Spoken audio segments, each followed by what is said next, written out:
agrupación musical Sentimientos del Perú y para todo el Valle del Mantaro.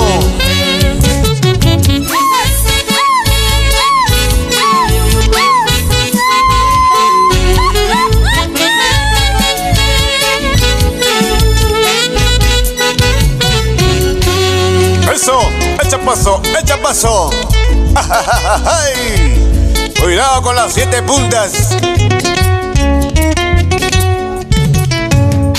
¿Cómo podré curar la herida del corazón? La que tú dejaste. Dime por qué razón dañaste mi corazón.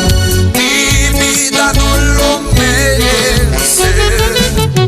¿Cómo podré curar la herida del corazón?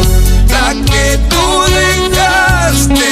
Dime por qué razón dañaste mi corazón. Mi vida no lo merece.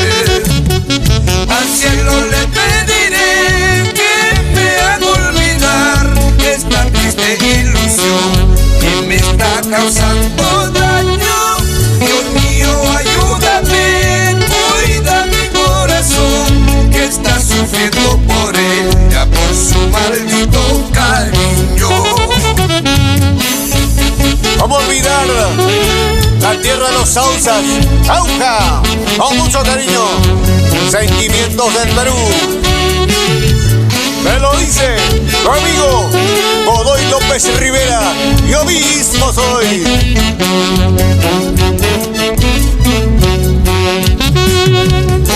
¿Cómo podré curar la herida del corazón?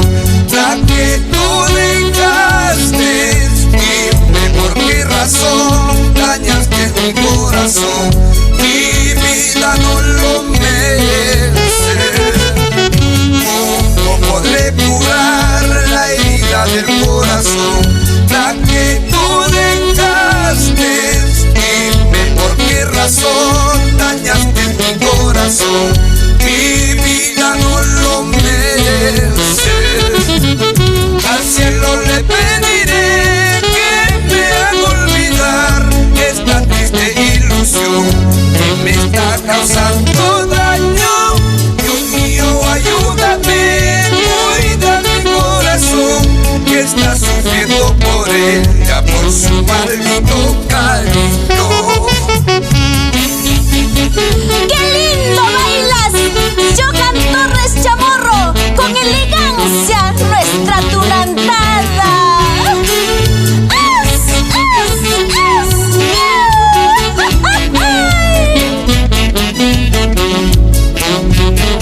Eso, ahí va, el chito elegante.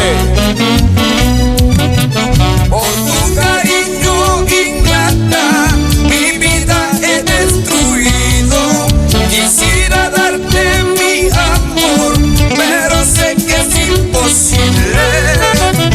Por tu cariño ingrata, mi vida he destruido.